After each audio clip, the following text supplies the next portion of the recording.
Salut, c'est Rudy et je vous souhaite la bienvenue pour ce nouvel épisode des Secrets du sport.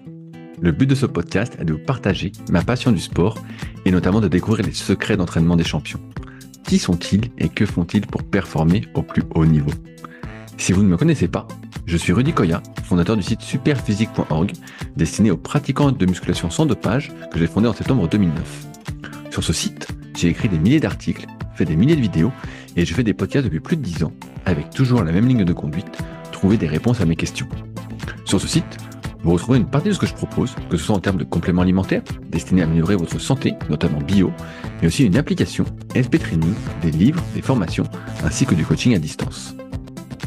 Aujourd'hui, j'ai le plaisir de vous partager ma conversation avec Sofiane Batiki, actuellement préparateur physique de l'équipe de France de ski de boss, et notamment de Perrine Lafont.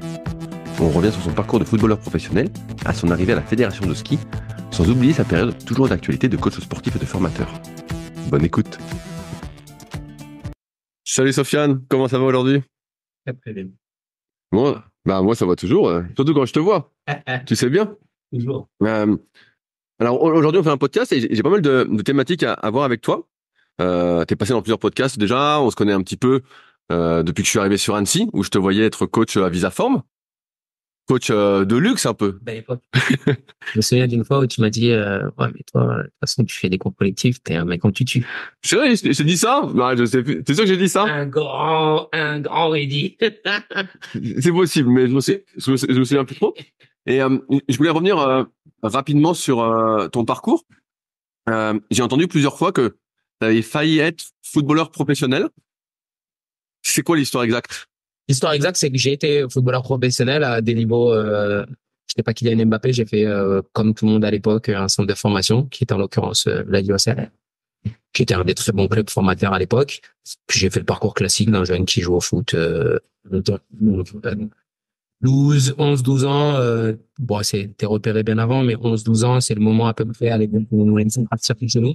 Là, maintenant, c'est un petit peu plus vieux parce que ils se sont rendus compte que c'était pas forcément une bonne idée d'arracher, un jeune enfant, pour ses parents. Alors, maintenant, il y a une belle loi qui veut que tu peux pas partir dans un club, si t'es à plus de 50 km de l'habitant.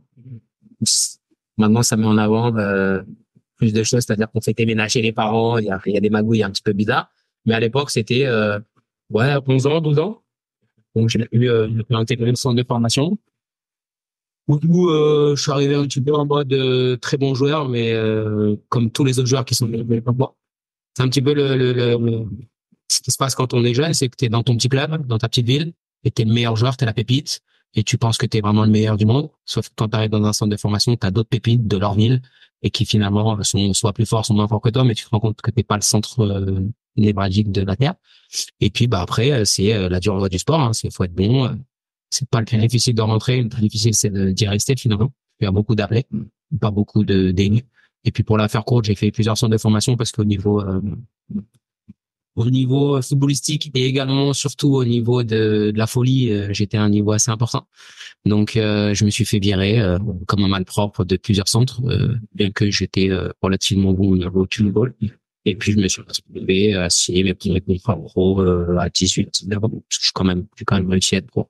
Puis j'ai bourlingué un petit peu en France et à l'étranger, notamment en Belgique, au Portugal, un petit peu en Angleterre. Et puis, les gens me disent toujours, mais pourquoi t'as arrêté? Je me dis, bah, parce que j'étais nul. C'était quel poste? J'étais latéral gauche. J'ai commencé attaquant comme tout le monde. Parce que quand tu arrives au foot, t'as envie de marquer des buts. Techniquement, ça allait. Et puis après, bah, à un moment donné, ma technique ne me permettait plus de marquer autant de buts qu'avant. Donc, on m'a dit, bon, on peut pas te mettre sur le banc tout de suite. On va te mettre sur un côté. Et puis après, quand t'es plus assez bon sur le côté, on va dire, bah, tu vas te mettre derrière. Et puis, donc, j'ai terminé la paire gauche, à courir, déborder, pas trop défendre parce que c'était pas trop mon truc. Ce qui est bizarre pour le défenseur gauche, mais, j'ai pu faire ma petite carrière qui m'a emmené jusqu'en 2010. Et 2010, en fait, je tournais de petit contrat en petit contrat, ce qui m'allait pas trop. J'avais pas un talent suffisant pour avoir les contrats qu'on a actuellement, qui n'existaient pas à l'époque de cette manière. Mais c'était soit des contrats de 3 ans, 4 ans, 5 ans. Et moi, j'étais un pigiste. Je faisais un an par-ci, un an par-là. Et puis, je me retrouvais à chaque fin d'année à devoir aller me vendre à gauche, à droite via mes agents. Parce qu'il y avait toujours des agents qui faisaient des intermédiaires. Et puis, c'était...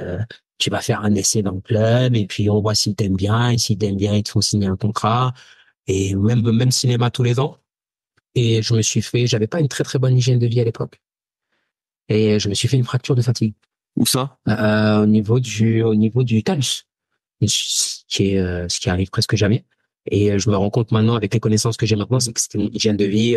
Je sortais, je buvais un petit peu. Alors, C'était Neymar avant l'heure, quoi. exactement, sauf qu'il n'avait pas son talent. Le problème, il est là, c'est que Neymar, il se blesse, les assurances vont payer, et puis on va attendre que tu reviennes. Si Sofiane, il se blesse, bah écoute, tu trouveras un autre club. Et je me suis même pas blessé au bon moment, malheureusement. Je m'étais blessé en fin d'année 2009, il me semble, juin. J'avais fait une bonne année quand même, et joué dans un club qui s'appelait KAS Open, qui joue en première division là en Belgique. Et j'avais fait plutôt une bonne année, et donc j'avais des contacts. Et puis je me suis blessé fin d'année. Et malheureusement, bah, on n'était pas à l'époque où les clubs étaient à même de pouvoir prendre un joueur blessé, en tout cas pas des joueurs de mon niveau, blessés, les payer pendant un moment avant qu'ils soient capables de pouvoir jouer. Donc ils m'ont jeté comme un malpropre en me disant bah tu reviendras quand ça ira mieux. Et puis ça ira mieux. J'ai un peu pété les plombs, j'ai pris mon argent, mes tickets, mes claques et je suis parti aux États-Unis pendant un petit moment. Ah, tu as été fait aux US. Vivre tranquillement, faire un peu des expériences. J'ai fait un peu les allers-retours entre New York et Montréal à l'époque parce que j'ai de la famille à Montréal. Et puis c'est à ce moment-là que j'ai commencé à faire de musculation. En vrai. C'est vrai, et parce que quand tu étais professionnel du foot, il y avait pas trop de muscu? Non, à l'époque c'était. Je comprends maintenant les gens qui se disent oui le foot dans le foot il y a pas énormément. Enfin ils font n'importe quoi. Bah ouais, quand on voit des vidéos de l'équipe de France, souvent on a envie de se marrer, on a envie de se marrer, de rigoler jaune, quoi. Mais en réalité quand tu vas regarder là-dessus le principe de base. Le physique est beaucoup moins important. Alors maintenant un petit peu plus, mais à l'époque il était beaucoup moins important que ce qu'il est maintenant. C'est-à-dire soit tu étais un artiste du foot, c'est-à-dire que tu étais capable de dribbler, faire des passes et que tu avais une intelligence un peu qui permettait de te sortir. Puis après il y a des extraterrestres qui sont arrivés, genre dans les années 90 à t'as eu des Ronaldo. Et là finalement il a compris que si physiquement t'es plus fort que les autres, il y a des grandes chances que tu sois meilleur sur le terrain footballistiquement. Et donc, ça a pris un petit peu plus d'importance, mais moi, j'étais à la fin du cycle d'avant, où les gens, ils n'étaient pas encore, tu sais, les préparateurs physiques, ils te faisaient pas faire de muscu, c'était des mecs qui te faisaient sauter dans les cerceaux, qui te faisaient faire un peu de 15-15, 30-30. Enfin, je me ressens très, mais c'était vraiment ça. Il y avait, on était encore sur les tests donc VMA de début d'année, même pas, il y avait pas de test VMA, c'était, vous mettez sur cette ligne, vous courez jusque là, mettez une VMA à 15 000 ou t'es une VMA à 12, vous allez tous faire la même distance et puis on verra bien.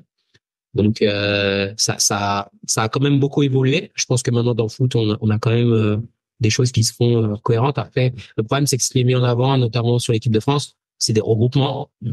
Tu peux pas faire de la magie en 2 jours, 3 jours, donc ils font des circuits un petit peu la marmonnieux. Quand tu regardes, tu dis oh, putain la gueule de ce mouvement, la gueule de ce mouvement-là. Après, c'est pas des gens qui ont vocation à être très très bons en musculation. Et souvent les exercices qu'on leur propose et qu'on montre à la télé, c'est pour des moldus, c'est un peu difficile à faire. Et les footballeurs, quoi qu'on en dise, même s'ils sont très bons sur un terrain de foot, on aura peut-être l'occasion d'en parler après. C'est pas parce que tu es très bon dans ton sport que tu es bon dans tous les autres sports. Et ça, c'est un peu difficile. Mais donc t'arrêtes le foot au niveau pro quand t'as 23 ans, peut-être 87, c'est ça? 86. 86, à 24 ans alors. Ouais, je pense 23, 24, j'ai racheté. C'est tôt, t'aurais pu continuer et prendre tu vois, te réparer et aller peut-être en D2 dans un championnat où j'aurais été J'ai eu pro. l'opportunité de le faire. Le seul truc, en fait, ce qui s'est passé, moi, je suis parisien à la base. Donc, T'étais d'où en région parisienne? je suis né dans le 93, j'ai habité beaucoup dans le 94. Après, très jeune, je suis parti dans le centre de la France chez mes grands-parents qui habitaient à Moulins, sur Alais, qui est dans Oui, oui, je vois très bien où c'est. un lieu un petit peu paumé où j'ai fait mes premières années. Et en fait, de Moulins, je suis parti directement en centre de formation.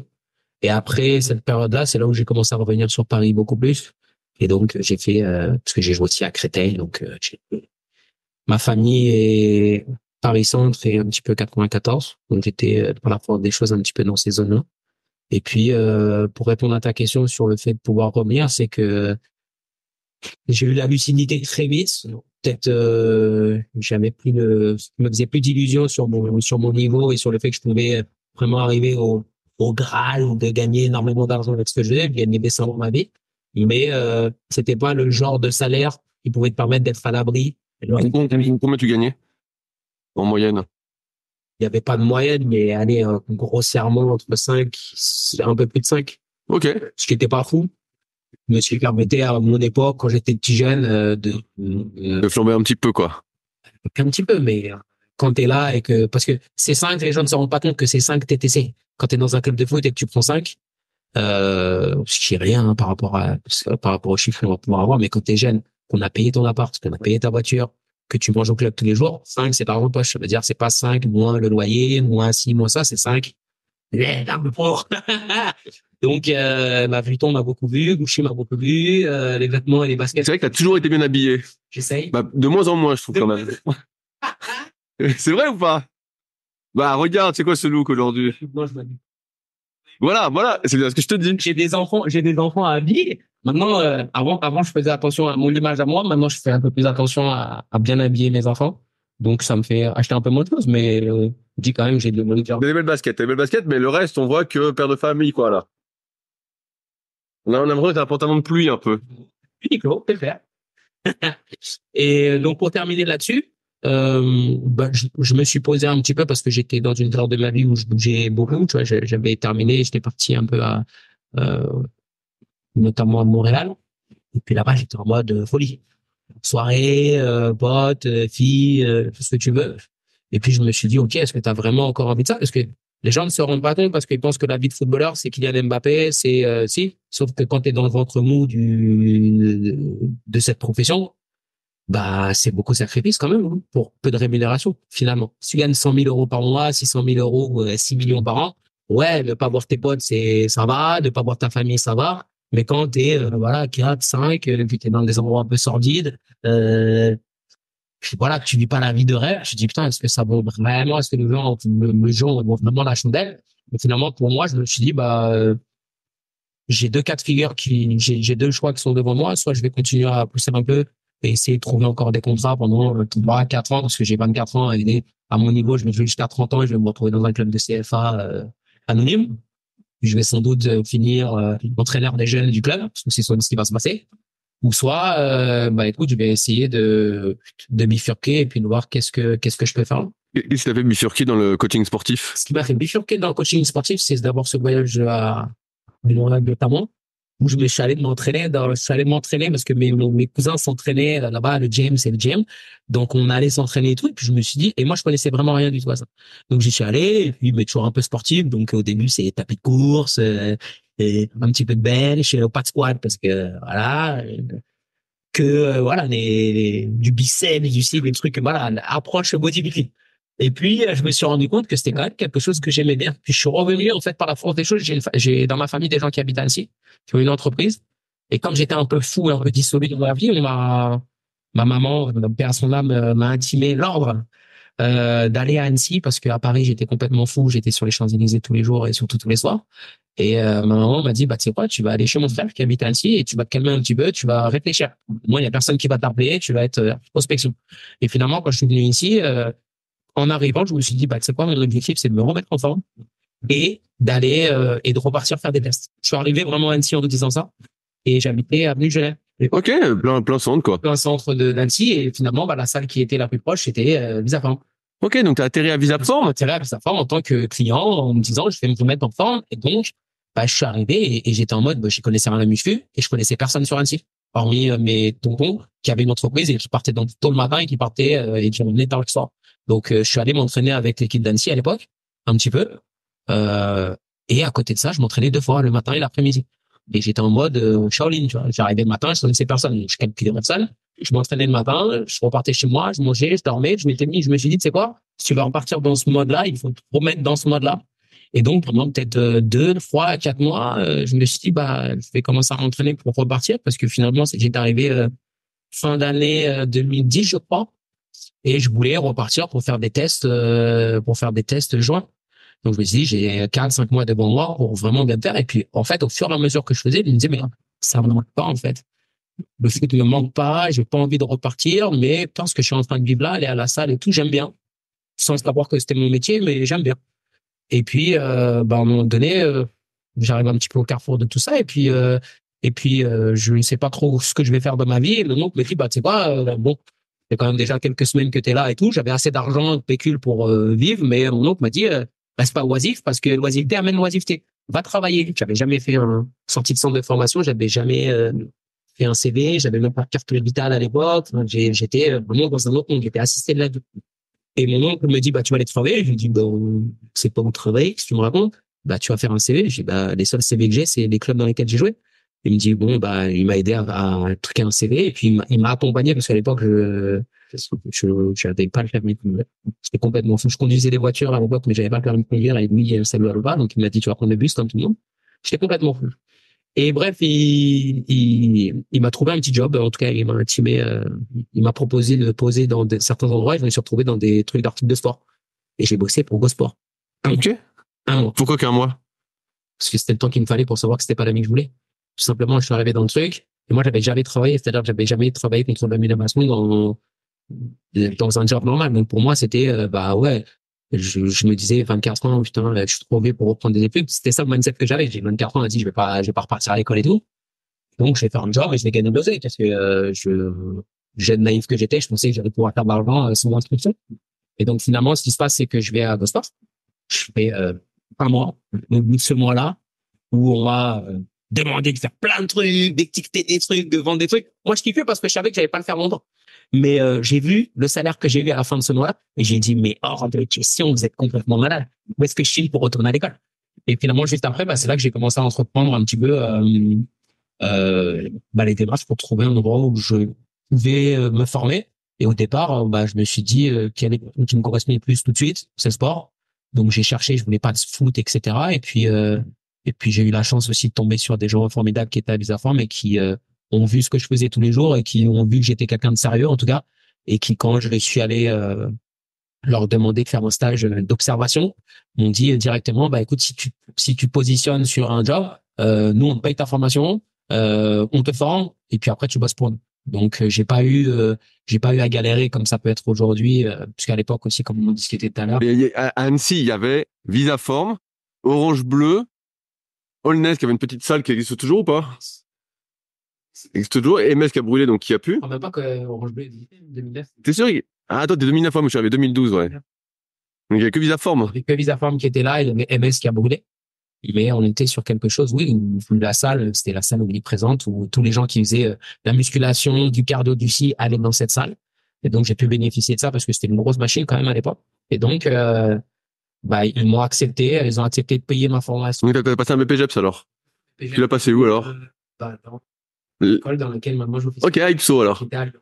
Ah, qui était à Lyon? Ouais, bah, j'étais en même temps que Nassim. Ok. Il était dans la truc juste avant moi. Ok. Bon, maintenant, il crache sur le bébé, mais il a fait un bébé. Bien sûr. Un an avant moi. Ah, il crache dessus, on sait très bien pourquoi. Il vivra son truc. Donc, Bon, après, c'est sûr. Mais ça me fait toujours un peu rire quand je l'entends parler. Alors c'était pas rapport à moi parce qu'on n'était pas dans la même promo, mais je me souviens très bien de lui. Il était un petit peu plus costaud à l'époque. Quand je dis costaud, il était un peu plus. C'était le début de sa carrière de costaud. Donc il mangeait à chaque fois à midi, on le voyait. Donc on se parlait vraiment tranquillement. Et puis c'est que des années après, je me suis dit, ce gars, sa tête, elle me dit quelque chose. Et finalement, c'est le directeur de maintenant qui me dit, ouais, mais Nassim, il était en truc. Et c'est là que j'ai commencé à cliquer. Et donc là, tu passes ton BPGEPS, donc? Je passe mon BPGEPS. Est-ce que, voilà, ce que j'allais dire, est-ce que tu fais les deux options? Double option parce que c'était une obligation de la salle. Donc, je sais pas comment ça. À Visaform? À Visaform, pardon, qui m'ont dit non, on te paye la formation, mais la seule chose, c'est que tu dois faire les. Donc tu fais muscu et cours de fitness. Ouais, c'était en 18 mois. Est-ce que tu as donné des cours de fitness après? Tu en as donné où? À la salle Aseno? Non, moi, Visaform, j'ai fait Visaform de 2010 jusqu'à 2018 ou 2019. T'as resté 9 ans à Visaform? Oh putain, mais il y avait plus personne à cette époque-là à Visaform. C'était à l'époque où, parce qu'il y a eu les deux salles qui ont ouvert, et puis après, il y a eu la troisième. Aseno? C'est pas du tout la même chose. Oui, je me souviens qu'elle est assez chic, qui est une très très belle salle. Tout à fait. 2012, j'ai fait partie des premiers coachs qui travaillaient là-bas, et orientation un peu plus premium avec du multi-training, etc. Donc c'était une très belle expérience. Ça m'a permis de me forger aussi en tant que coach et puis sortir un petit peu de ce carcan de cours collectifs qui m'allait pas forcément. Mais est-ce que c'était ça ton ambition quand tu dis moi j'aime m'entraîner, je vais passer un diplôme. Est-ce que tu voulais être coach en salle, c'est ça que tu voulais? Et tu voulais pas préparer des athlètes comme ils veulent tous faire? Malheureusement, en fait, j'avais pas. Moi, ce que je me suis dit en rentrant, j'avais mon petit monde du fitness que je voulais maîtriser. C'est-à-dire, je suis rentré en formation et j'ai dit à mon directeur lors de notre à l'époque, Hugues, je sais pas si tu vois qui c'est. Oui, bien. Il y avait des soucis avec lui. Oui. Bien sûr. il aimait pas qu'on fasse du soulevé de terre, en fait. Il aimait pas, mais c'était laissé. En fait, pour l'histoire, je la raconte rapidement, c'est que souvent, Visaform Annecy fermait, tu sais, à un moment, l'été ou je sais pas quoi, et donc tu te retrouvais à Visaform et Pagny. Et donc moi, comme à l'époque, j'étais très orienté force, bah, je faisais du soulevé de terre. Wow. Voilà, bah, je suis plus à 180, 200, mais rien de fou pour comparer à ce que font les mecs maintenant. Et donc, tu sais, bah, je fais, mais je repose la barre tranquillement, tu sais, je la lâche pas, je vois bien que, et je vois que ça lui plaît pas, quoi. Tu sais, il vient tout de suite. Dans une salle où il y avait que toi qui devais le faire, je pense. Oui. Pas- Oui, Les oui. gens qui étaient à côté, ça les surprenait. Ah ouais, donc, Très bien, en plus, le jour où j'étais venu, j'étais pas là physiquement, mais il me l'avait raconté. Il dit, ouais, il y a l'autre grand là, qui est venu là. On n'est pas à Annecy ici. bah, à Annecy, c'était compliqué le soulevé de terre parce que tu sais, la salle était en mezzanine. C'était là, hein, tout à fait. C'était en mezzanine, donc c'était compliqué aussi de faire du soulevé de De terre. toute façon, les salles aujourd'hui sont beaucoup plus à même d'accueillir des gens qui s'entraînent. À l'époque, quand tu t'entraînais, il fallait faire preuve de beaucoup de résilience et de trouver les bons astuces pour pouvoir faire les bonnes choses, sans embêter tout le monde. Mais c'était une autre époque. À l'époque, le fitness comme on le connaît là, il était principalement cours collectif. Les salles de musculation, elles étaient à l'image de ce qui était à l'époque. Donc, Bien sûr. une machine, peut-être un banc développé couché, et puis, C'est ce qu'il y avait à Visaform. exactement, exactement. Et donc, ouais, comme ils m'ont obligé à faire le cours collectif, j'ai dû, pendant ma formation, il m'a déjà donné des cours collectifs. Donc, je faisais des steps, enfin, tous les trucs de cours collectif, qu'on connaît. Ce qui finalement m'a beaucoup aidé à l'époque. Au tout départ, je l'ai pas mal pris, mais voilà, ils m'ont dit on te paye, donc j'ai dit bah, je vais le faire, ça me donnerait une corde de plus à mon arc. Et finalement, je me rends compte que même maintenant dans mon job qui est autrement différent, ça me permet de gérer du monde différent. Parce que finalement, au cours collectif, c'est l'art quand même de communiquer à un bon nombre de personnes en étant très court, très clair, très concis. Et ça, finalement, bah, ça fait partie des skills d'un bon coach. D'être court, clair, concis et d'amener les gens du point A au point B en ayant le moins de choses à dire, en utilisant ton corps, en utilisant ton énergie. Et c'est souvent un peu ce que je retrouve sur les coachs actuels, c'est qu'ils manquent de cette énergie, ils manquent de skills de communication. Et, et donc, c'est pour ça maintenant, avec le recul, je suis très content d'avoir fait ce diplôme avec leur prépa. Si là, maintenant, tout de suite, ils m'ont proposé de leur faire, je ne le fais pas parce que c'était beaucoup de boulot. J'ai d'ailleurs loupé les tests d'entrée. C'est vrai? Bah ouais, tests d'entrée en cours collectif. Ah, t'as jamais fait de cours? Bah non, ils arrivent, et puis le mec à l'époque qui était David, tu te souviens, David qui était le directeur de site, Ouais. qui me dit ah bah tu dois faire les deux, tu sais quoi, non mais de toute façon t'inquiète, c'est un cours à niveau machin, c'est nul, t'inquiète pas. Sauf que quand t'as jamais fait de step et qu'on te fait les premiers QI, te dire bah à gauche, bah à droite, bah, moi j'étais comme ça, c'est tout nouveau pour moi, je levais la main en même temps qu'elle, elle me disait non mais là je suis juste en train de te montrer vers où tu dois aller. Donc, ne lève pas la main en même temps que moi, enfin, c'est catastrophique. Donc j'ai dû me préparer, j'ai dû me repréparer pendant un petit mois et puis après j'ai réussi à avoir ce truc-là. Comment tu atterris comme formateur? Écoute, c'est la petite histoire que je raconte toujours à mes stagiaires actuellement. C'est que j'avais posé tout ça. C'était le début des vidéos de motivation là sur YouTube. Je parle de il y a longtemps, c'était 2006, c'était le début de YouTube, mais les gens parlaient déjà de motivation, etc. Et puis avec son quelqu'un qui disait, OK, c'était un plan, il faut le noter quelque part et te dire ce que tu veux faire. Donc moi, je m'étais posé là-dessus, je m'étais dit, tu sais quoi, au départ, c'était très simple. C'est, je vais être le meilleur coach de ma salle, je vais être le meilleur coach des différentes salles, je vais être le meilleur coach d'Annecy, je vais être le meilleur coach de la région. Je veux avoir des sportifs de haut niveau, peu importe le sport. Je m'étais pas positionné sur un sport. Je veux soit faire un championnat du monde, des Jeux olympiques, ou un truc comme ça. Et je m'étais posé là-dessus en me disant, OK, quels sont les barreaux qui vont me permettre d'arriver à ça? Et finalement, je me disais à l'époque que comment dirais-je, formateur ou coordinateur, peu importe, c'était gage. Voilà, il y a finalement dans le fitness, t'as pas 1000 étages, hein. C'est t'es coach, t'es manager, t'as une salle. Et généralement, le Graal, c'est d'avoir une salle. Sauf que, Ah, la salle, c'est la prison quand même. oui, c'est la prison. Mais quand tu commences, la plupart des gens, ils vont te dire, bah, les petits jeunes, tu dois en avoir pas avec un qui te disent, moi, je veux ouvrir ma propre salle. Puis tu leur mets la main sur l'épaule et tu lui dis, bon, quand tu verras le prix et ce que ça coûte en termes d'énergie, tu vas vite te calmer. Mais finalement, je m'étais dit, OK, à +5 après mon diplôme, j'aimerais rentrer dans un cursus de formation, peu importe lequel. Et finalement, bah, je le vis maintenant parce que je positionne des gens pour faire le jury, tu sais. D'ailleurs, je positionne des gens que tu connais. Et avant de rentrer dans une organisation, on va d'abord te tester. Et pour moi, tester les gens, ça se fait sous forme de jury, sachant que c'est des jurys qui sont doubles. Donc finalement, c'est difficile d'attester des compétences de quelqu'un. Là, la Dragès nous dit qu'il faut 2 ans de carte professionnelle, mais toi et moi, on est assez bien placés pour savoir qu'il y a des gens, c'est des grandes pipes, l'autre 2 ans, et que ça veut en aucun cas dire qu'ils sont capables d'attester de quoi que ce soit chez qui que ce soit. Mais je m'étais dit, je vais essayer j'avais déjà compris que mon école était à Lyon à l'époque, et moi j'habitais à Annecy. Et je me souviens que quand moi, ils avaient dû me faire passer mes tests, ils avaient galéré pour trouver quelqu'un. Et à l'époque, c'était à l'époque où la dragée se déplaçait beaucoup plus que maintenant. Parce qu'il y avait déjà beaucoup moins de personnes à valider.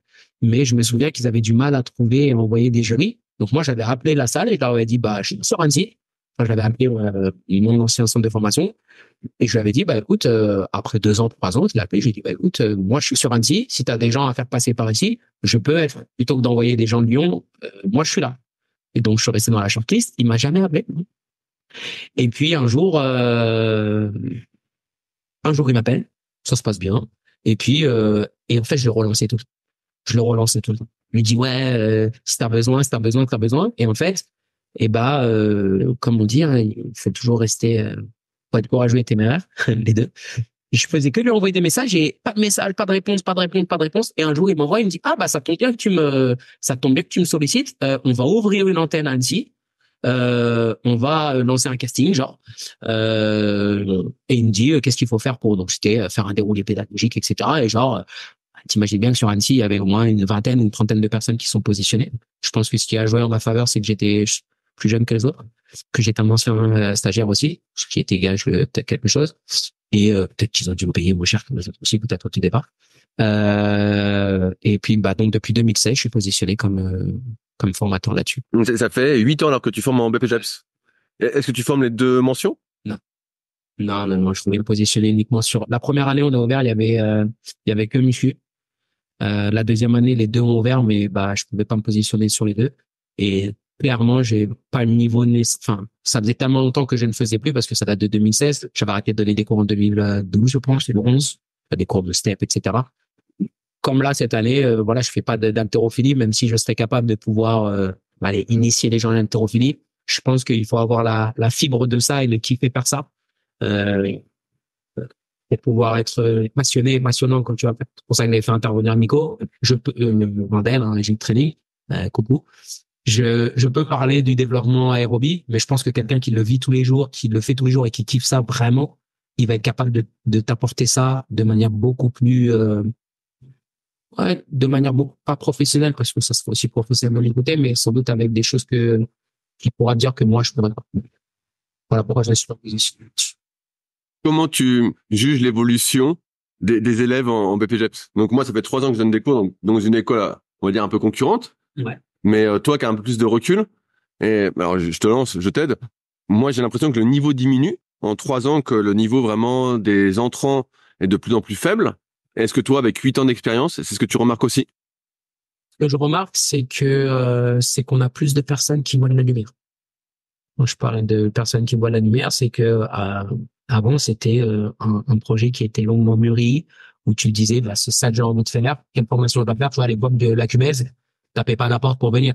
Fallait que tu sois capable de faire 20 tractions straight pour avoir 40, 150 000 dips, du squat. Enfin, il fallait que tu aies déjà un passif d'entraînement, une culture d'entraînement. Là, on voit des gens qui viennent et qui disent, moi, en tout et pour tout, j'ai 6 mois d'entraînement. J'ai fait 4 pompes et 3 squats au poids de corps. Je vais être coach. Et malheureusement, les tests d'entrée abondent dans ce sens. Mais c'est un peu ce qui se passe actuellement, c'est que plutôt que d'augmenter le niveau des élèves, on a diminué le niveau des attentes. Mais qui c'est qui décide justement c'est l'État qui décide des tests d'entrée? Nous, non, pardon. Je pensais que tu me parlais là-dessus. Ce qui va se passer, c'est qu'avant, chaque école avait droit de regard sur les tests d'entrée. Là maintenant, c'est les CREPS qui gèrent les tests d'entrée et finalement, lorsque la personne a les prérequis pour pouvoir entrer en formation, nous on arrive avec des gens qui ont et les prérequis physiques et qui nous font. Alors on ne peut pas les suivre sur 6 ans pour savoir s'ils sont vraiment motivés. Donc ça va être un entretien qui va durer peut-être 15-20 minutes où tu vas m'expliquer un petit peu ton projet et puis avoir un petit post écrit, qu'est-ce que tu sais pas. Donc, là, c'est très facile de nous mentir, hein. Et nous dire, ah, moi, je suis très motivé, je fais ça depuis 150 ans, je connais ci, je connais ça. On va pas te demander de rentrer dans les détails. Après, malheureusement, tire une proposition qu'on se dit, mais putain, après, c'est intéressant, nous, en tant que formateurs, parce que on sent vraiment qu'on est important dans le cursus. Mais avant, on avait des gens qu'on accompagnait, des gens qu'on tire souvent. Je me dis un petit peu le trait parce que mais on a des gens très, très intéressants, mais on a aussi beaucoup de personnes qui n'ont rien à faire ici. Après, ça reste aussi quelque chose de lucratif, faut pas l'oublier. Avant les crêpes, c'était l'État qui payait. Donc tu rentrais, tu faisais ta formation, les gens n'étaient pas intéressés à part à te former et à te rendre compétent sur certaines choses. Là maintenant, c'est une école qui va prendre les humains. Bah, 6 000 euros, comme ça. Donc à un moment donné, c'est normal qu'une entreprise veuille faire de plus en plus de forcément de personnes qui rentrent. Après, faut pas que ça soit au détriment de la qualité de la formation. Moi, j'ai pas la main là-dessus. C'est bon, l'entreprise pour laquelle je travaille, forcément, elle est pas là pour la philanthropie, elle est là pour faire une chiffre d'affaires au fur et à mesure. Moi, mon objectif, c'est quoi qu'il arrive, quoi ce qui se passe, proposer du contenu de qualité, être capable de suivre et que les gens sortent et qu'ils aient quand même des compétences qui leur permettent de travailler. À partir du moment où ça se fait comme ça, moi, je suis droit dans mes bottes par rapport à tout ça. Après, on pourrait discuter bilan sur, oui, ils ont le droit de rentrer, non, ils ont pas le droit de rentrer. T'as pas la main dessus, j'ai pas la main dessus. Par contre, tous les ans, t'es content d'avoir des gens qui sont devant toi et à qui tu vas apprendre. Après, c'est plus ou moins compliqué parce qu'ils te prennent de l'énergie, mais ils ont moins. Mais, j'ai arrêté de m'embêter avec ça. Parce que je sais que j'ai pas la main dessus.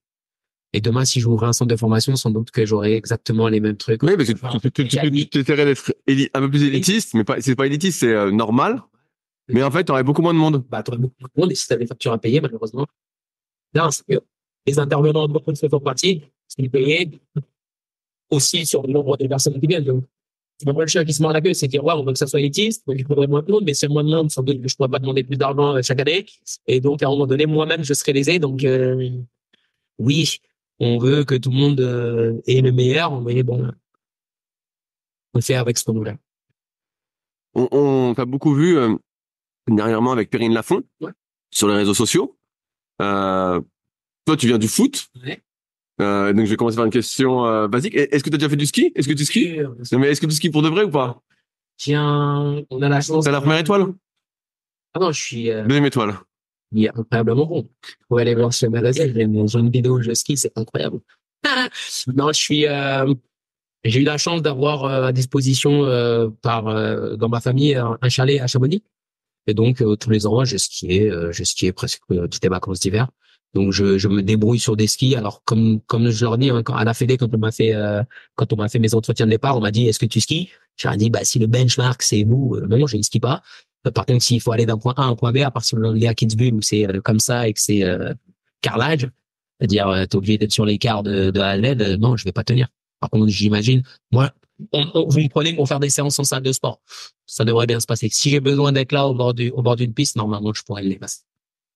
Comment ça se passe ce recrutement pour aller à la fédération de ski? Et toi, c'est pas le ski exactement, c'est le ski boss? Ski boss, ouais. Alors déjà, ouais, comment ça se passe pour que tu sois recruté? Parce que là, tu vois, t'es coach, t'es formateur, donc tu cumules les deux. Ouais. Et à un moment, t'as une opportunité qui se crée. Et comment elle se fait?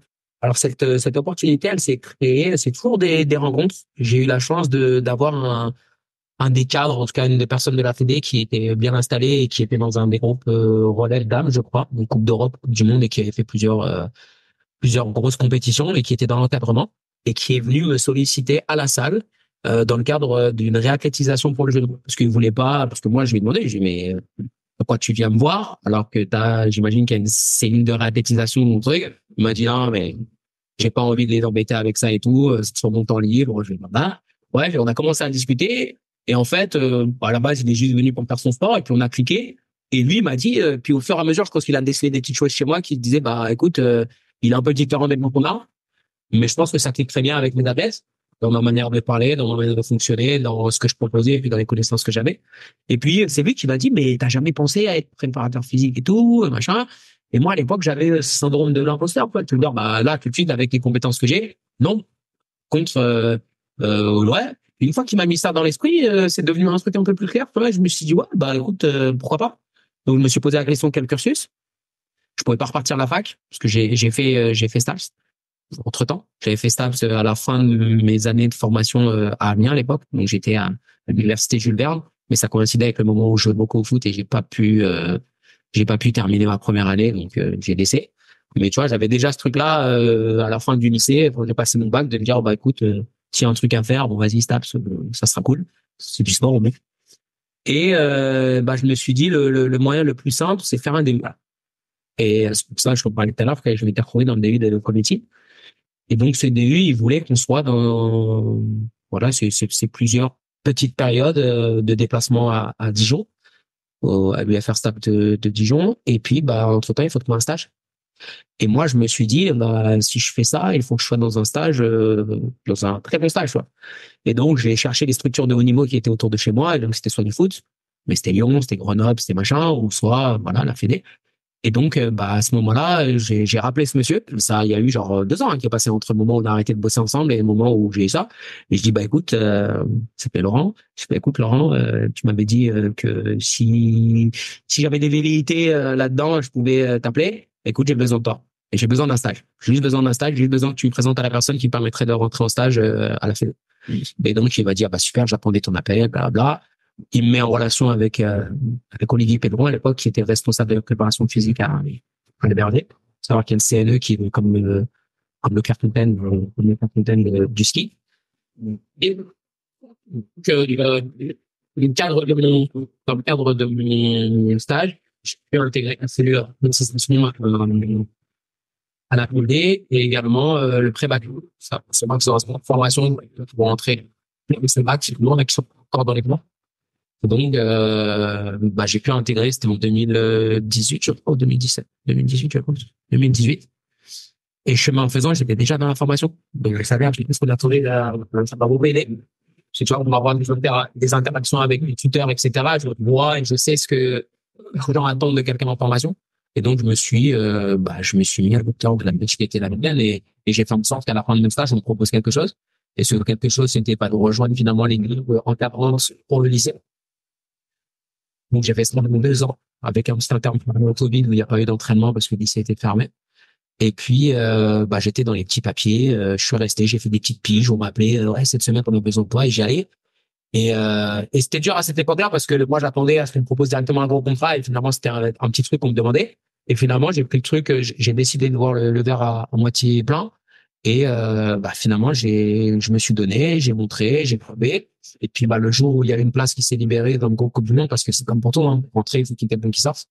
Et ça s'est fait après les Jeux Olympiques de l'année dernière, où il n'y a pas eu les résultats qui étaient escomptés. Et finalement, il y a eu un remaniement. Et finalement, il y a eu 2 places qui sont libérées en ski cross et ski de boss.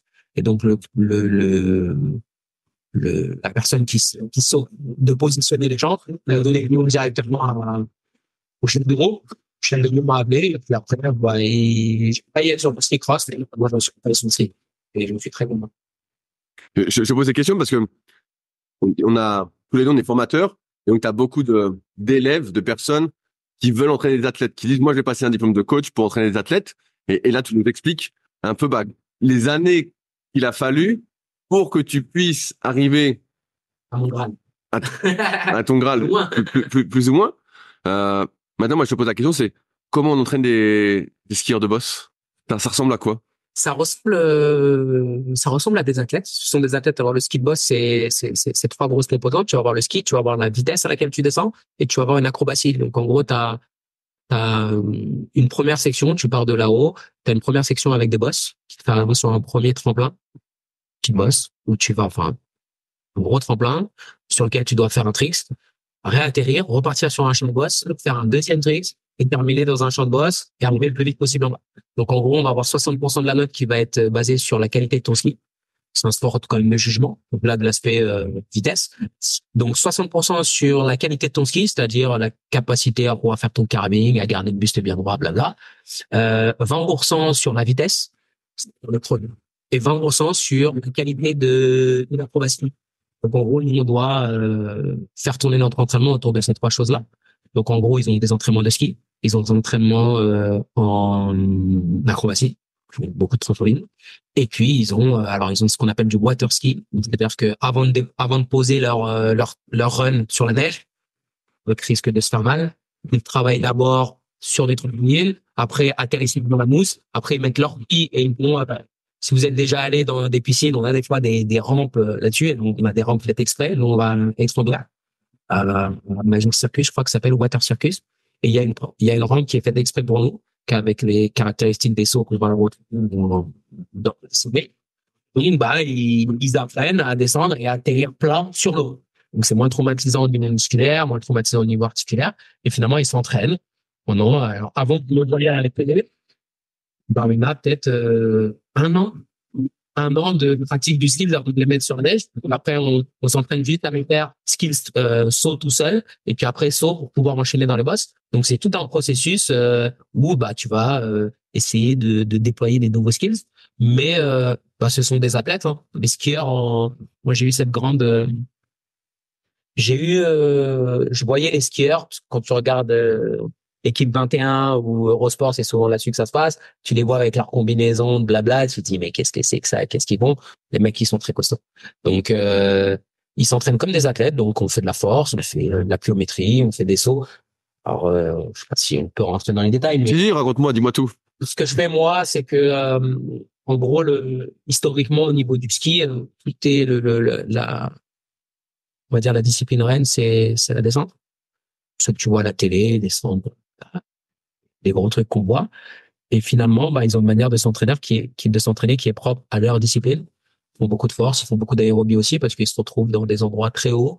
Ils ont des week-ends qui sont assez chargés parce qu'ils ont des entraînements, ils ont les déplacements, ils ont tout. Donc, ils font énormément d'aérobie, beaucoup de force. Et en gros, finalement, j'avais cette vision un peu étriquée du sport, du ski en me disant, il faut vivre ça, je vais le faire.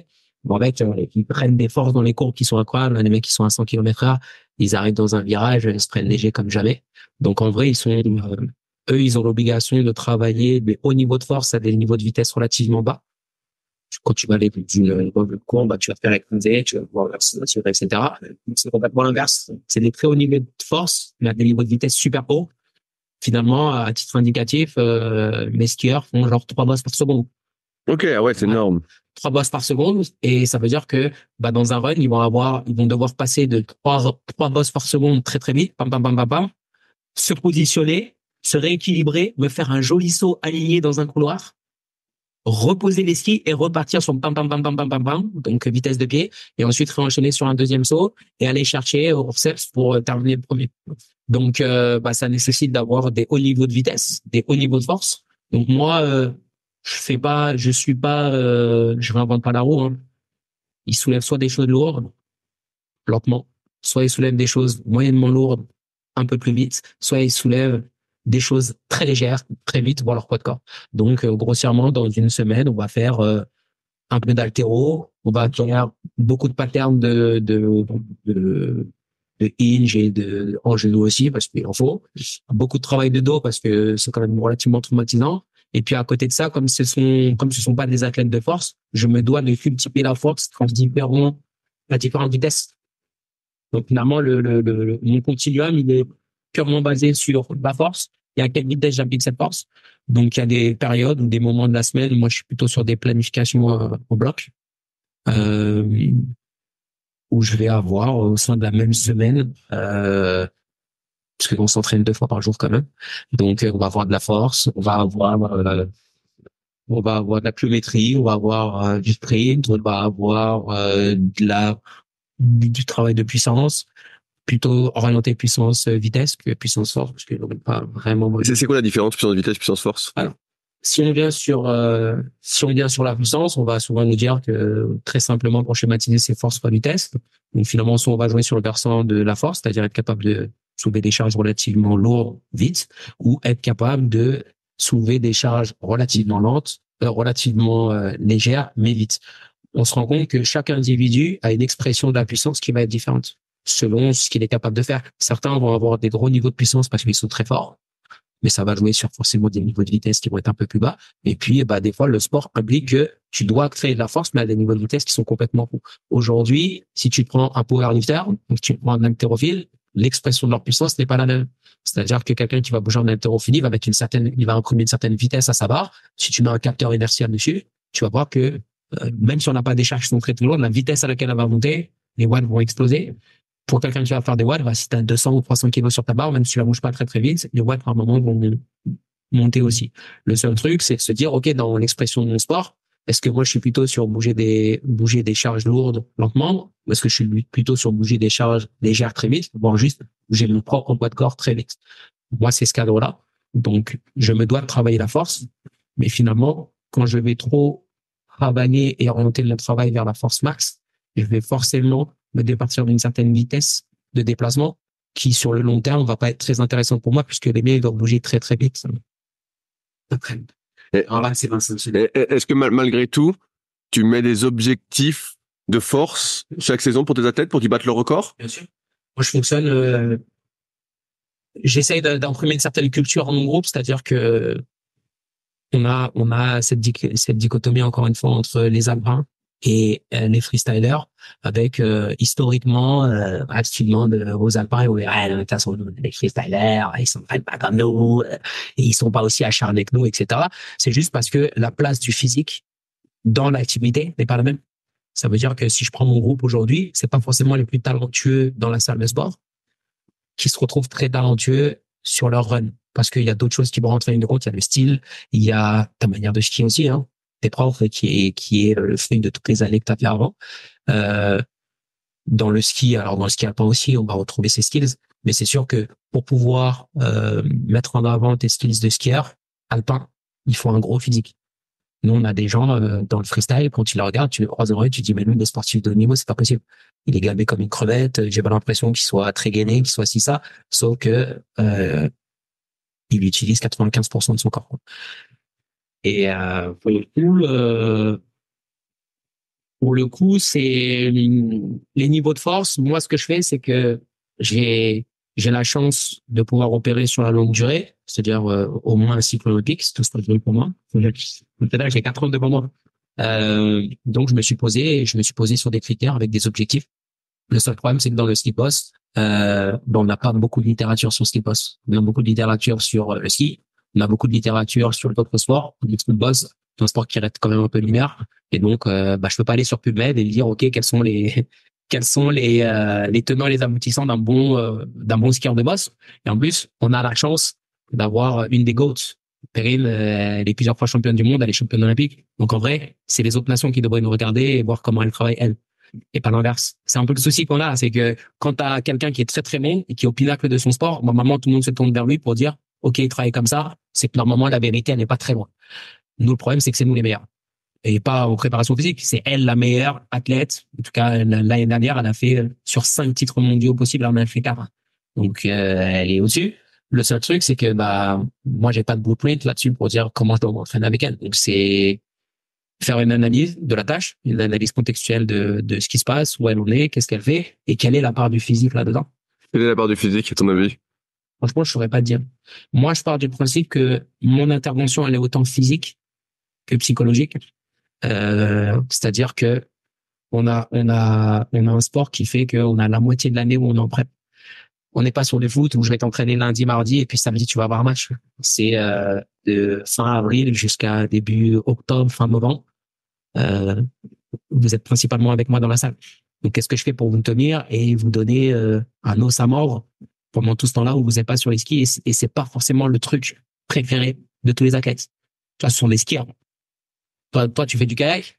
Quand tu fais de la muscu maintenant, c'est pour être meilleur sur le kayak. Si j'ai du temps entre le kayak et ta musculation, même si toi, tu viens de là maintenant, si tu as décidé que tu voulais jouer au kayak, tu vas préférer faire des séances de kayak. Tu vas dire, ouais, ok. Et si je te fais des séances de muscu, tu vas me dire, il faut qu'elles soient orientées vers le fait que je sois meilleur sur mon bateau.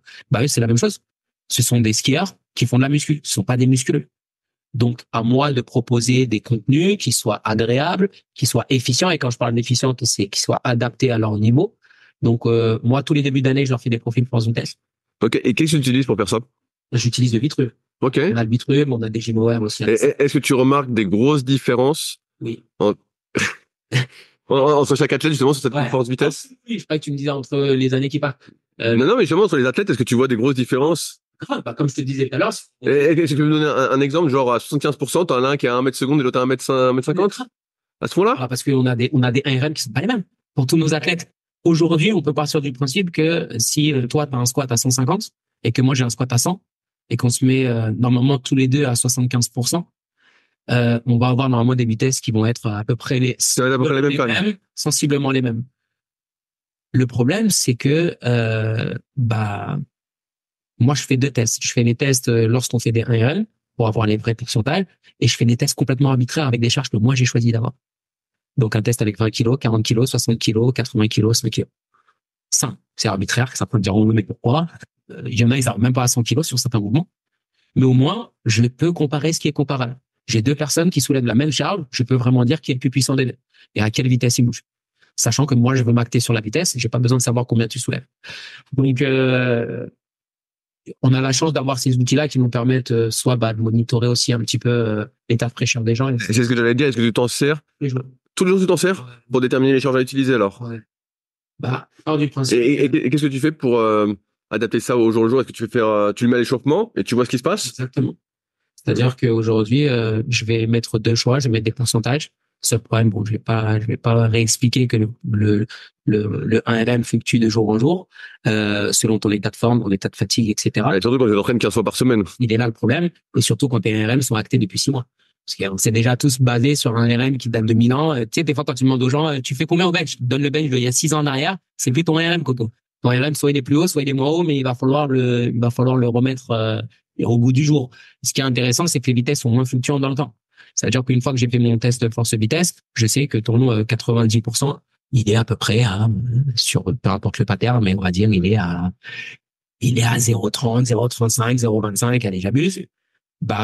Si aujourd'hui, au lieu de te dire, je vais de manière arbitraire te dire que tu vas travailler à 90% d'un ARM, je sais pas si c'est ton ARM du jour, je vais te dire, OK, on va faire une gamme montante à l'échauffement.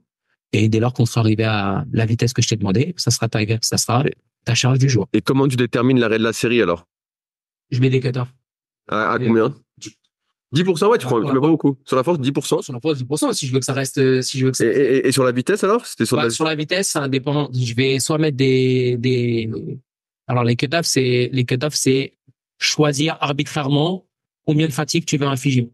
Moi, j'aime bien, je pars du principe que je préfère jouer sur plusieurs séries, parce que ce qui m'intéresse, c'est vraiment que tu bouges vite, plutôt que de pousser des séries. Et tu te rends compte que quand tu le fais de manière arbitraire, c'est ce qu'on fait tout le temps, 5x6. Tu peux même te baser sur toutes les tables de loi qui existent, prix le pib, machin et tout. Tu vas arriver, tu vas te mettre par rapport à ça. Le seul problème, c'est que, tant que c'est pas objectivé, à un moment donné, tu sais pas si la personne en face de toi, elle avait besoin de 6 répétitions, de 4 répétitions, de 3 répétitions. Donc, on s'est déjà retrouvé en début de carrière. Même maintenant, il y a des gens qui n'ont pas de capteur inertiel. Et donc, ils vont dire, tu vas me faire 4x6. Et peut-être que les zones de vitesse que tu voulais vraiment atteindre, elles étaient sur la répétition 1, 2, 3, et à partir de 4, 5, 6, tu as juste fait du travail inutile. Donc, moi, je pars du principe que je veux que ça soit très qualitatif. C'est pour ça que je mets des seuils qui sont relativement hauts, de manière à ce que dès qu'on n'est plus dedans, merci, au revoir. Et est-ce que tu arrives quand même à développer de l'hypertrophie si c'est un but? C'est pas le but. Ok. Tu sais, on est sur un sport qui est artistique. Tu n'aurais pas l'idée de dire à un patineur artistique, il faut que tu prennes du muscle pour que tu sois plus compétent sur ce que tu vas faire. Il y a cette part-là, on a des mecs qui sont un peu bulky, pas à la Fédé, mais je les vois dans d'autres équipes nationales. Dans d'autres équipes nationales, donc je vais faire le bon. Mais qui, on est sur quelque chose c'est un peu le problème des sports notés, c'est que cette notation, elle vient sur plein de trucs. Elle vient sur le style, sur ta dégaine, sur moi aussi mes attendus par rapport à ce que je vois. Si moi je m'attends à avoir quelqu'un de très svelte, de très athlétique, mais pas de bulky, et que je vois quelqu'un arriver costaud, c'est pas ce que j'ai envie. Et puis aussi quid de qu'est-ce que l'hypertrophie va finalement va engendrer chez dans le bon sens. Est-ce que t'as pas quand même des demandes de la part des athlètes? Tu vois, moi je vois dans le milieu du kayak quelques sportifs un peu de haut niveau et souvent ils me disent des trucs et je dis mais ça n'a rien à voir avec la performance. Ils disent ouais mais ça ce serait la classe. C'est ça. Comment tu y réponds? J'y réponds de manière favorable. Tu sais pourquoi? Parce qu'aujourd'hui ce que j'ai besoin c'est que t'as l'air quand je dis j'ai l'air, j'y réponds de manière favorable, c'est que tu mets 3 séries de 10 à la fin de séance de biceps. Exactement, ça va rien m'enlever à moi. Ça va rien m'enlever à ce truc et on se rencontre à mi-chemin, tu vois. Si moi je te dis non, nous, c'est la performance et si c'est ça, tu vas pas croire à ce que je te raconte. Parce que, et c'est un fond d'honneur que je mets dans mes coachings, c'est que je coach un individu. Et souvent, on oublie qu'on coach des individus qui ont une vie au-delà de la séance qu'on est en train de leur faire faire. Et ils ont des aspirations, ils ont des envies. Alors, à nous aussi de les réfréner quand c'est des choses qui n'ont vraiment pas attrait à la compétition. Et si tu me dis, bah, tu sais quoi, on fait 12 séances par semaine, je veux qu'ils se mettent genre 6 sur l'hypertrophie, je vais dire que bon, non. Par contre, si tu me dis, bah, tu sais quoi, l'été arrive, hein, et là, tu parles des garçons, mais j'ai aussi des filles, tu peux nous rajouter un petit exercice de cul à la fin? C'est des jeunes demoiselles qui vont aller à la plage comme toutes les autres, qui ont envie d'avoir un corps qui est joli et dont elles sont fières. Et je le comprends. Et à un moment donné, bah, vous faites ce que je vous demande. Je vais vous donner ce que vous voulez aussi. Mais on en parlait aussi avec Fred Marcelo qui disait, bah, moi, mes rugbyman, ça fait aussi partie de la culture d'avoir des big guns, d'être un peu énorme. Et puis, bah, si ça ne nuit pas au contenu global, si, yes. C'est comme mes fils, des fois, il me dit, papa, je peux manger un bonbon de plus. Hop, hop, hop, hop, hop, hop, hop. Sofiane, je voulais pas t'emmener là-dessus. Voilà, je sais, Je voulais pas t'emmener là-dessus. Mais à un moment donné, est-ce que ça va nuire de manière folle que mon fils mange un vrai légume? Non, ça va lui faire plaisir, ça va lui permettre de continuer son après-midi tranquille. Vas-y, on lâche un peu de lest. Je pense aussi, l'art du coaching, il est là aussi. C'est de faire Des compromis. exactement. Sans faire de compromission. Hors saison, ça consiste en combien de séances de muscu par semaine alors? On est sur 2 séances par jour tous les jours. De muscu? Ouais. Ah ouais! Ils sont à moi tous les jours pendant, là, par exemple, on va reprendre fin avril. Fin avril. Et de fin avril jusqu'à début octobre, on a fait autrement parce que avant, historiquement, ils faisaient des cycles. Ils faisaient 2 semaines de muscu, un mois de muscu. Après, ils allaient 2 semaines faire du water jab. Après, ils faisaient une semaine du trampoline et ça se fait comme ça. Et ils se sont rendus compte. Là, j'ai eu de la chance d'intégrer un staff qui était complètement remodelé. Ça veut dire que la culture, elle se crée avec moi. Je suis pas obligé de la subir. Donc, si j'étais rentré dans un groupe avec d'autres entraîneurs, des entraîneurs d'avant qui avaient leur manière de fonctionner, j'aurais peut-être pas eu le poids que j'ai là. Quand je dis le poids, c'est j'ai pas de poids décisionnel, mais j'ai un gros poids sur ce que je peux proposer, qui est ma vision des choses. Et ça, c'est super plaisant parce que finalement, j'ai pu faire un audit de ce qui se passait avant, c'est ce que j'ai fait au tout départ. Hein. J'ai parlé avec le mec qui était là pour moi, j'ai parlé avec les athlètes, parce que chacun a sa vérité, tu vois. Donc, je parle avec le mec qui était là avant moi, qui s'appelait Rémi Damiani, et qui m'a expliqué comment il fonctionnait. Je dis, OK, il y a eu quoi comme résultat? T'as eu un champion olympique, t'as eu ci, t'as eu ça. Donc, il y a eu des choses qui ont fonctionné. Maintenant, allons voir les gens à qui on fait les produits. Parce que finalement, c'est à eux que tu vends aux athlètes. Et aux athlètes, bah, quand je leur pose la question, ils vont me donner des pistes en me disant, ah, bah, c'est vrai que faire un mois de prep sans s'arrêter, je vois bien. Même si je fais bien, à un moment donné, j'en ai marre. Et le cardio, putain, faire du vélo, ça me casse les couilles. OK, je le prends quelque part. Après, je ne suis pas sûr de pouvoir intervenir dessus, mais je prends les informations. Et puis, bah, à un moment donné, on s'est rendu compte que c'était un peu redondant. Bah, tu fais 5 mois ou 6 mois de prep où tu fais que de la muscu et que des blocs, machin. Bah, non seulement qu'est-ce qu'il advient de l'aspect physique quand t'es que sur les skis pendant X temps, qu'est-ce qu'il advient de l'aspect technique quand t'es que en musculation. Et on s'est dit, est-ce qu'il n'y a pas moyen de faire différemment? Pas mieux, mais juste différemment et tester et voir si ça fonctionne. Et finalement, on s'est rendu compte qu'à hauteur d'une semaine, on pouvait créer des blocs qui nous permettaient de faire le lundi un peu d'acrobatie le matin, un peu de muscu l'après-midi, le mardi un petit peu de water jump. Alors ça demande un petit peu plus de logistique. Tu as testé le trampoline et le water jump? Trampoline, oui, les water jump, je sais pas les techniques. Ils veulent, hein. De toute façon, le problème est là, c'est quand tu leur en fais chier en salle, ils te disent toujours, t'inquiète pas, un jour on va jamais dans les bosses. Je leur dis, mais jamais d'amis. Je suis pas fou. Je sais que je vais mourir. Deux, trois bosses, et les gens ne s'en rendent pas compte parce que quand on voit la télé, ça rend pas hommage à ce qu'on est en train de voir. Mais quand tu te mets au bord d'une bosse, c'est une inclinaison de bon degré, hein. Tu te mets dessus, moi je me mets debout, je tends mon bras, je peux toucher la pente. Bah Ouais, sur des trucs, c'est solide, c'est solide. Quand t'es tout en bas, tu te rends compte, tu dis, ah ouais, et quand ils sautent, ils font des sauts, t'es à 3, 4, 5 mètres de hauteur. Et quand tu atterris, c'est pas sur un truc plat, de l'eau, je sais pas quoi, tu atterris sur de la neige, un peu tassé, voilà, et tu dois repartir directement sans feu. Donc, là-dessus, là, aujourd'hui, on fait des blocs. Ils s'entraînent 14, ouais, entre 12 et, 12 fois. 12 fois, c'est le maximum. On est plutôt sur 10, parce qu'on s'entraîne du lundi au vendredi ensemble. Et généralement, je leur mets une séance cardio le week-end. J'ai une question sur un problème que j'ai et qui a l'air de ressembler. Tout à l'heure, tu parlais des bosses, Ouais. 3 bosses à la seconde. C'est une sorte de fluidité, de gainage. Tout à fait. Donc là, toi, tu as beaucoup de jeunes, des gens qui ont toujours skié, qui sont nés dedans. Est-ce que c'est quelque chose aussi que tu arrives à entraîner en salle, ça? Ou ça se travaille que sur les bosses? Donc, Cette fluidité, gainage, tu vois, c'est 3 reps secondes, entre guillemets. Tu vois, en fait, ils sont gainés, mais en même temps fluides. exactement. En fait, c'est un point dont j'ai pas parlé. On parle beaucoup de dissociation dans notre sport. Ce qui doit être la même chose pour Ouais, bah, c'est pour ça que je te pose la question. Voir comment tu le fais. seul problème, c'est que toi, tu es sur une dissociation où tu as un point qui est fixe en bas et tu as un point qui est là-haut, plus ou moins fixe. Ça dépend comment il est, ouais. Quand je parle de point fixe, c'est tes jambes. Oui. Bon, tu vas être harnaché ou, enfin, je sais, Je t'emmènerai au kayak. on devait, Je t'emmènerai. faire. On m'a jamais rappelé, ça, pas. Je vais t'emmener. Sur le principe, on va avoir une tâche finalement qui va être principalement sur le haut du corps. Nous, on a deux tâches. On va avoir un point fixe qui va être le haut du corps, alors juste avec les bras qui vont venir toucher un petit peu avec les bâtons, mais la grosse action motrice, elle se fait au niveau du bas du corps. Le seul problème, c'est que quand on va passer des bosses au saut, bon, on a l'inverse parce que la rotation, elle est plutôt engagée par le haut du corps que par le bas du corps. Donc, on est sur des motricités qui sont complètement différentes. Mais sur le principe, je crois pas trop au travail spécifique en ça parce qu'il a vite ses limites. Il a vite ses limites et à un moment donné, à part te rajouter de la charge sur des mouvements qu'on va pouvoir faire, je vais vite arriver à ne plus faire progresser les choses. Par contre, ce que je crois, c'est avoir une grosse base d'athlétisme. Quand je dis d'athlétisme, c'est que tu sois athlétique et que ton corps puisse te permettre de faire tout ce que je viens de demander. Donc finalement, ça va être du travail d'anti-rotation, d'anti-flexion, enfin beaucoup de travail de gainage finalement comme on l'appelle, mais pas le gainage les avant-bras sur le sol à attendre que ça se passe parce que ça n'a aucune sorte de reproductibilité dans un sport, à mon sens. Par contre, on va mettre en place. Moi, j'aime bien faire soit des circuits ou des blocs où on va travailler tout ce que ton corps doit être capable de faire. Donc, un exercice d'anti-flexion, un exercice d'anti-rotation, un exercice de et on va tourner. Donc, on a plusieurs exercices dans la banque de données et puis soit ils les choisissent, soit moi je les choisis pour eux. On va dire, ton exercice d'anti-flexion aujourd'hui, c'est ça, ton exercice d'anti-rotation là-dessus.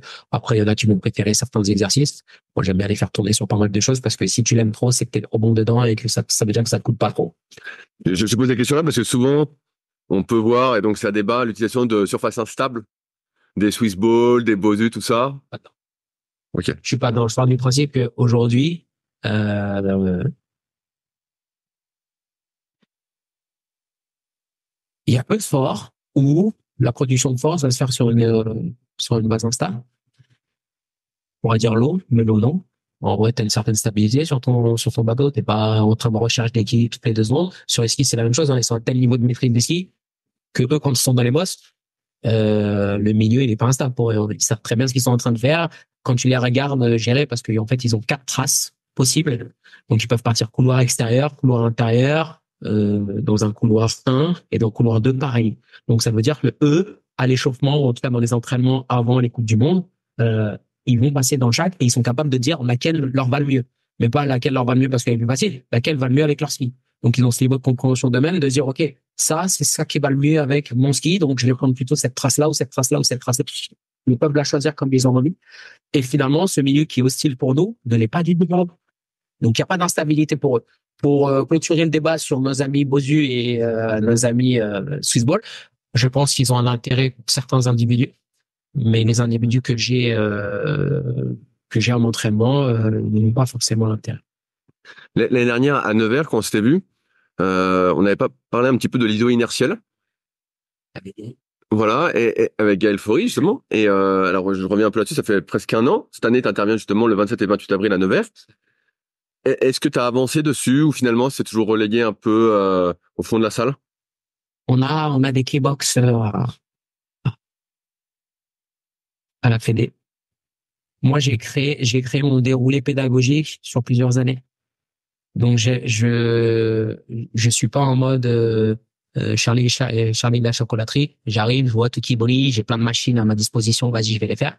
Et je me dis, OK, quel est le moment le plus cohérent pour pouvoir le mettre au service du collectif? Et finalement, je suis parti du principe que la première année, on fait des basiques. C'est-à-dire que j'ai commencé à reprendre un petit peu le répertoire gestuel de l'haltérophilie pour voir ce qui allait avec eux, ce qui n'allait pas avec eux. Finalement, on va faire que des séries techniques parce que je n'ai pas vocation à ce que ça soit des très très grands haltérophiles. Par contre, je veux qu'ils soient capables de bouger des charges sur un plan verticale avec une certaine unité sur extension, etc. Et finalement, une fois que j'ai fait le tour de tout ce qu'on avait à notre disposition, et c'est un centre national, on a fait beaucoup de choses. On a des plateformes de force, on a des GeoWare, on a plein de choses.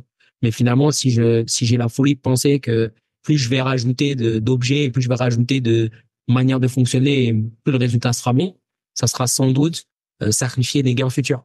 Donc je me dis que l'ISO inertiel, c'est quelque chose qui est puissant, mais j'en aurais besoin à un moment donné, et ce moment, il n'est pas encore arrivé.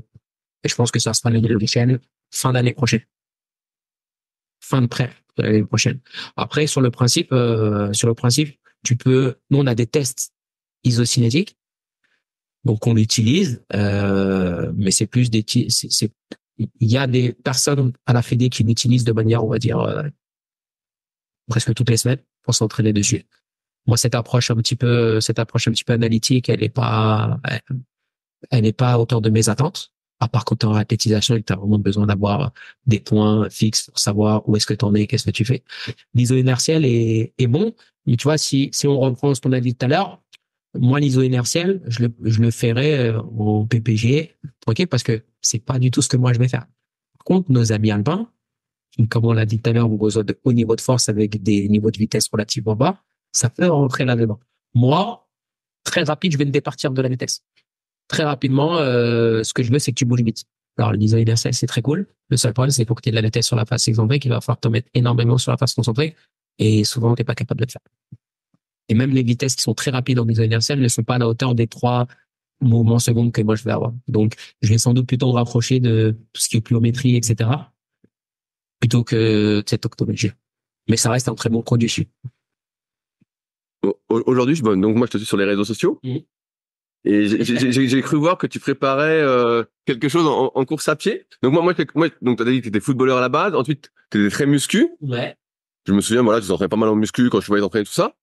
Là, avec tout ce que tu fais, je me pose un peu la question de comment t'arrives encore à t'entraîner parce que t'es quand même pas mal pris. Très difficilement. Mais on a les mêmes soucis. Mais j'ai cru voir, moi ça va. Mais j'ai cru voir que là, tu t'es laissé lancer un défi course à pied. Alors qu'est-ce que c'est que ce défi? Ce défi, c'est simplement que maintenant que j'ai 2 enfants qui sont relativement jeunes, je me dis que bon, ça sera cool que papa soit costaud, mais ça sera cool que papa soit fonctionnel. Par fonctionnel, j'entends être capable de courir avec mes enfants, d'aller faire du vélo, d'aller faire du ski, de les suivre dans leur activité parce qu'ils sont, même s'ils sont tout petits, je sens qu'ils ont cette fibre aussi, de faire du sport. D'ailleurs, je les oblige. Mais c'est presque une approche sport santé que j'ai maintenant. J'ai toujours des performances, mais mon objectif il est plutôt tourné vers le mieux vieillir et être le plus performant possible, le plus tard possible. Et finalement, je me rends compte que j'ai une période de ma vie, sans doute comme toi tu l'as été omnubilé par je veux pousser ci, je veux être costaud comme ci, etc. Et finalement, ça paye pas les factures. Hein. Ça paye ni les factures et ça payera pas le temps que je vais passer avec mes enfants. Donc je me dis que aujourd'hui, il faut revenir aux bases. Et c'est pas plaisant quand tu as eu un physique. Quand tu es plus jeune, t'as pas besoin de courir. Tu sens que tu fais un test de ci, un test de ça, tu le massacres. Et puis avec le temps, tu te rends compte que tu as toujours un fond d'eux parce que tu t'es toujours entraîné. Mais si demain tu devais taper un semi-marathon, est-ce que tu serais capable de le faire et de bien figurer? Ah voilà, bien figuré, c'est un autre. Voilà. Moi, je suis pas Coubertin. Hein. C'est très français, ça. C'est le principal, c'est de participer. Non. Le principal, c'est si tu t'es mis un objectif en tête, c'est d'éclater le truc. C'est pas de venir et de participer. Participer, oui, ça c'est un truc qu'on dit pour les gens qui arrivent d'aller. Moi, ma vision des choses, c'est oui, c'est bien quand c'est la première fois que tu fais. Si tu ne l'as jamais fait, oui, c'est bien de participer. Si tu as des velléités et que tu as fait d'autres choses dans ta vie, normalement, ça ne devrait pas être une finalité de terminer une course. La finalité pour moi, c'est pas de la terminer. Je sais que je vais la terminer. Mais tu sais quoi comme course que tu prépares alors? Alors, en 2016, j'avais fait un semi-marathon. Ok. J'avais fait un semi-marathon juste comme ça parce que je pouvais le faire. Et on s'était inscrit à la Maxi Race. Ok. Ah ouais. Je n'avais pas du tout couru. Et on avait fait la Maxi Race à 4 avec mon ami Clint, d'ailleurs, avec mettre en relation parce que au niveau du CrossFit, Mais j'avais fait avec Clint, tu te souviens pas? Ah oui, mais il y a longtemps. Avant qu'il parte en Nouvelle-Zélande. Et oui. Ah, là, il est passé un autre. Oui, mais j'ai vu qu'il avait fait 2 fois les Games depuis, tout ça. Ah oui, c'est ça, il s'est dit, il s'est chauffé, les gars. Il s'est chauffé. Et on avait fait donc avec Clint, avec 2 autres coachs qui étaient Magali et Flo. Et donc, on s'était dit que ça allait être cool et que on pourrait le faire. Et donc, on a fait cette fameuse maxi race à 4. Moi, j'avais fait la partie qui allait de Doussard jusqu'au col de la Forclaz et puis on descend. Donc, j'ai dit, de toute façon, je vais pas courir souvent, donc mettez-moi le plus dur. J'ai souffert comme jamais. C'est sûr. Et avant ça, j'avais fait le semi-marathon. Et le semi-marathon, c'est juste parce que j'ai un peu une grande gueule et j'aime bien dire aux gens que ce que vous faites en vous entraînant, je peux le faire en me levant le matin. Et donc, un gars m'a dit, grande gueule. Tu pouvais. Non, je peux toujours.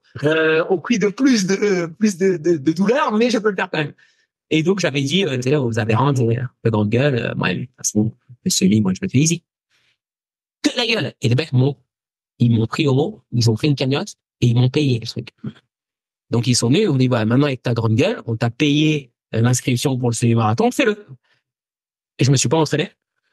Parce que, à la base, je voulais même pas le faire. Et puis, au dernier moment, j'ai dit, putain, ouais, il faut quand même, pour ma crédibilité en tant que coach, il faut quand même que je le fasse. Et donc, je l'ai fait sans m'entraîner. J'ai fait une 33.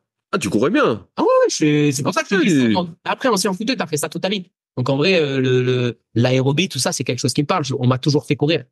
Le seul problème, c'est que quand j'étais footballeur, je faisais 73 kilos. Là, maintenant, mon poids de forme, c'est 85. Tu fais 85 kilos, là? Ouais, je dirais pas. Ah non? Là, qui part, même pas. Tu fais 85 kilos, là? 85, ouais. Et j'étais monté à 90. Et j'avais commencé à courir à 90. Et donc, le tennis leg, il arrive assez vite. Ce que j'ai toujours actuellement, j'ai un petit peu de douleur par rapport à ça. C'est quoi, tennis leg? Tennis leg, c'est des lésions au niveau de l'insertion du solaire. Entre le solaire c'est la plaque tendineuse que tu as. Et finalement, comme, j'ai plus de tension, parce que je suis plus lourd. Là, j'ai un différentiel de 10, 12 kilos, tu vois, entre comme je courais avant et comme je cours maintenant. Donc, quand le système, articulaire n'est pas optimisé pour faire autant de mouvements redondants avec cette charge-là, on va donner une perte. Donc, je me suis dit qu'un bon truc, ça serait de me refaire un semi-marathon. Donc, c'est quand? J'ai essayé de m'inscrire pour celui d'Annecy. Je crois que j'ai le droit pour avoir un dossard parce que, C'est complet? je sais même pas si c'est complet. Ils nous ont tous mis sur liste d'attente et je dois être 2 millième ou un truc comme ça. C'est vrai? Ouais, alors que la première fois que je l'ai fait, je me suis inscrit le lundi. Mais, et donc là, tu cours combien de fois par semaine, alors? Là, tu t'entraînes pour de vrai? Ouais, j'ai appelé Nico. Et là, tu t'entraînes combien de fois par semaine? Écoute, connard que je suis, je vais commencer il y a 2 semaines. Et je parle avec Nico, et Nico me dit, t'es comment et tout. Je dis, connard. Ouais, écoute, non, ça va, ça va. Je pense que séance un peu intense, tu peux. Nico, prends pas pour un fragile, mais moi des vraies séances, commence les vraies choses. Et donc il me met une première séance qui est 2 minutes, 6 minutes, 2 minutes en mode tempo. Oui, comme il est dans son bouquin. Protocole Chronos. C'est le fameux protocole Chronos. Et le seul problème, c'est que pas de travail préparatoire, rien du tout. Je suis parti avec ce que je suis capable de faire maintenant. Et au milieu de l'année du deuxième et du sixième, où je devais courir peut-être à 14, 15 km/h, je sens la réalité, cette petite pointe, ça faisait longtemps parce que je courais plus. Je commence à sentir cette petite pointe qui revient. Et donc, je me suis rendu compte que, comme le connard que je suis, et que ce que je demande aux gens, c'est-à-dire être progressif dans leur reprise, je n'ai pas du tout été. Et donc, Nico, avec beaucoup de professionnalisme, je l'ai pas embêté parce qu'il était parti aux Jeux Olympiques de la jeunesse, il me semble. Donc, je l'ai laissé un petit peu. Et puis, je suis revenu tout penaud il y a quelques jours en lui disant, Nico, je me suis fait mal, j'ai pas pu courir depuis, parce qu'il m'avait tout mis, sur le play sharp et tout, en mode tac. Et donc, il a eu la gentillesse de pouvoir changer un petit peu toutes mes séances. Et là, il m'a dit, tu sais quoi, pour 3-4 semaines, on va y aller mollo, on va reproduire, on va remettre du volume dans tes séances. Et donc, là, c'est montrer les 3 fois. C'est bientôt le semi, c'est quoi, 15 avril? C'est le 17, je crois. 17, 18. C'est juste avant, c'est la semaine avant 9h. Ok. Tranquille. Ici. Ici, je sais pas. Je sais, ça va être easy. Je sais. Bah, en combien? Ça va être easy. Moi, je vais faire mieux que trop quoi. Tu vas quoi, une 30? Une 30, ça fait quoi? Ça fait 13 2 13 2. Ah, ça va. Je sais pas. Si, ça va. On est bien. On est bien. Non, je suis, si mon mollet me laisse tranquille, ça sera pas un problème. Ce que je voulais faire, c'est quand t'as des facilités dans certaines activités, t'as tendance à prendre des raccourcis. Bien sûr, Et je l'ai fait beaucoup. Dans le foot, je l'ai fait beaucoup. C'est-à-dire que comme j'avais des facultés un peu plus importantes que certains, je donnais pas assez de place à l'entraînement. Et sans doute que ça m'a porté préjudice sur ma carrière. Sur la musculation, j'ai été, comme tout le monde, débutant. Et quand t'es débutant, tu prends gras vite, même si tu fais n'importe quoi. Et maintenant, avec le niveau que j'ai, avec les connaissances que j'ai, j'ai beaucoup plus de mal à faire les choses de manière anarchique. Tu vois, avant, je pouvais prendre mes petites baskets, aller courir n'importe quand et faire. Là, maintenant, j'ai besoin de me dire que, OK, je pose du temps pour faire cette activité-là. Je veux qu'elle soit la plus cohérente possible. Et maintenant, j'ai plus peur de m'entourer de professionnels qui en savent plus que moi pour me guider dans tout ça. Ce qui était peut-être pas le cas parce que l'ego, parce que la jeunesse, parce que moi je sais.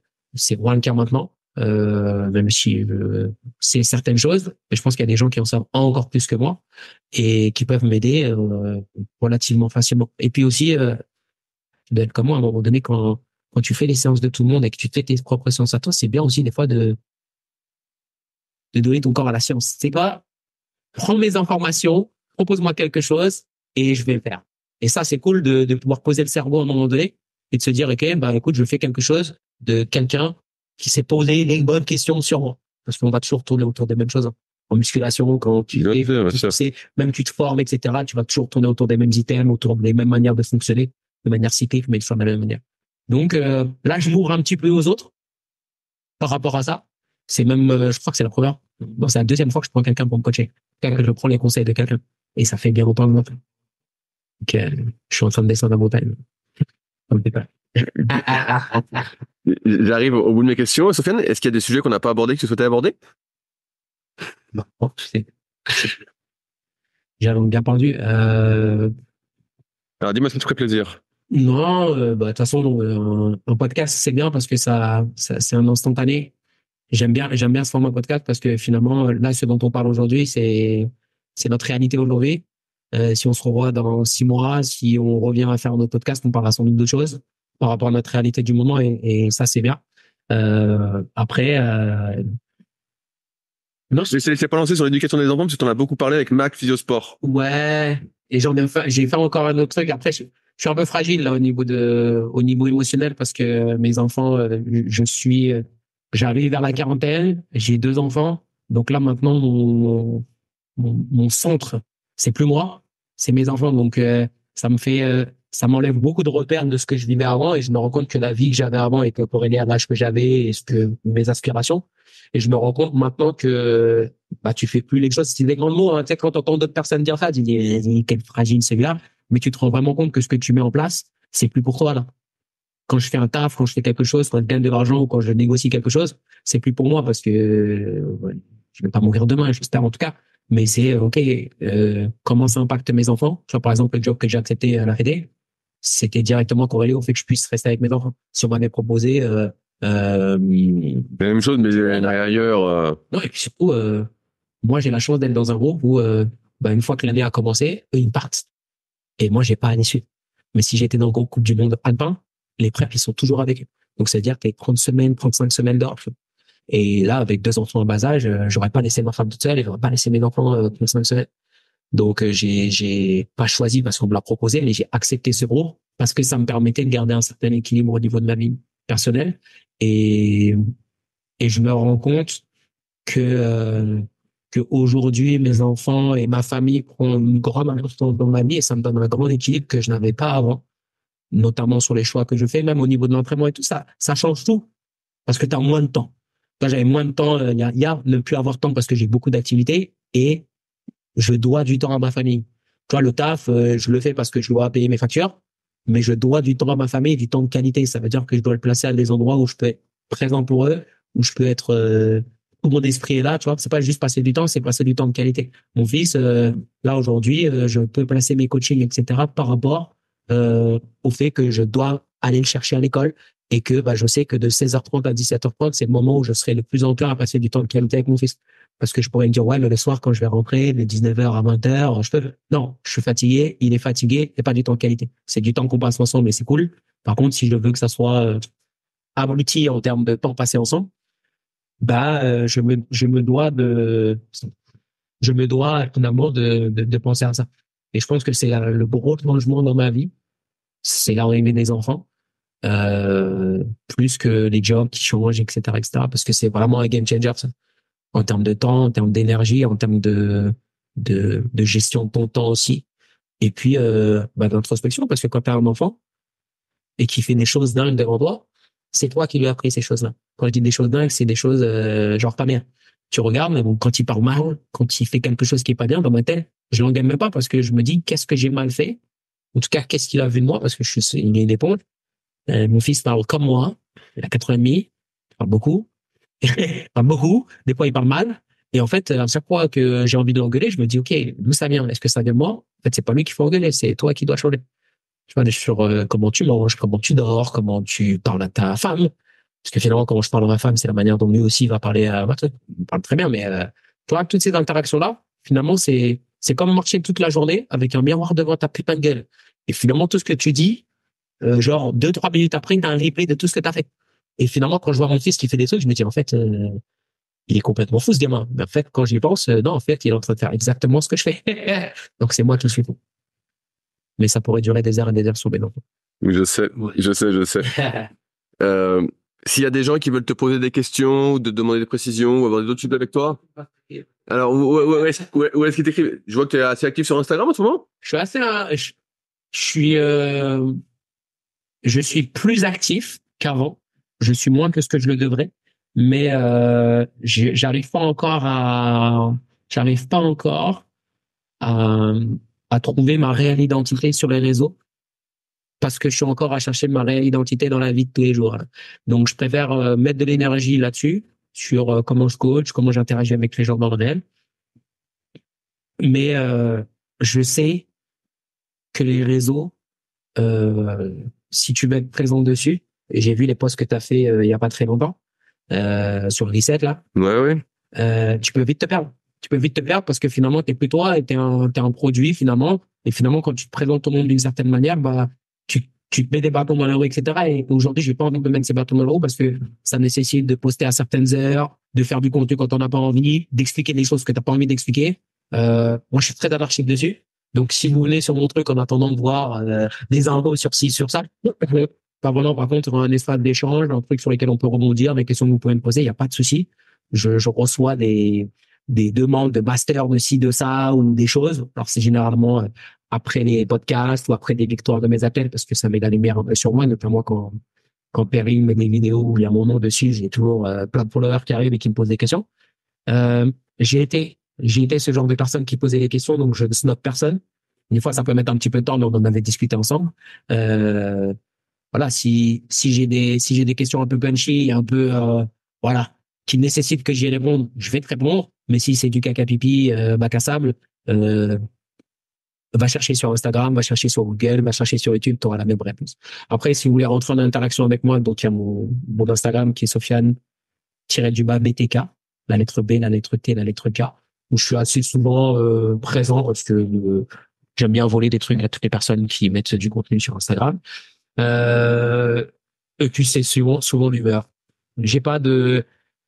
J'avais parlé avec un mec, comment ça m'appelle, stratégie de ci, de moodboard, de trucs. J'écoute, moi, mon moodboard, c'est quand je me lève le matin, si j'ai envie, je fais, si j'ai pas envie, je fais pas. J'imagine que maintenant, t'as commencé à te mettre. Oui. Après, quand ça devient un truc obligatoire, c'est un peu relou. Et je pense que c'est un espace qui devrait être utilisé pour ce qu'il est à la base. C'est un espace d'échange. C'est un espace où tu veux montrer des choses. Si tu as besoin de les montrer et que tu te sens pas oppressé ou obligé de montrer des choses quand t'as rien à dire. C'est quand t'as rien à dire et que tu ouvres ta gueule, généralement, c'est pas pour dire quelque chose de très cohérent. C'est pas le vision des choses. Merci Sofiane pour le mot de la fin. Incroyable. Allez, salut à tous. Salut. Si vous êtes encore là, c'est que l'épisode vous a plu. Dans ce cas, je vous invite grandement à m'aider à faire grandir ce podcast en mettant une note de 5 étoiles et un commentaire d'encouragement sur l'application de podcast où vous l'écoutez, et plus particulièrement sur l'application podcast d'Apple. Cela m'aidera d'autant plus à accueillir les meilleurs athlètes et spécialistes français de l'entraînement grâce à la crédibilité que vous me donnerez. En attendant, je vous souhaite un bon entraînement et à la semaine prochaine.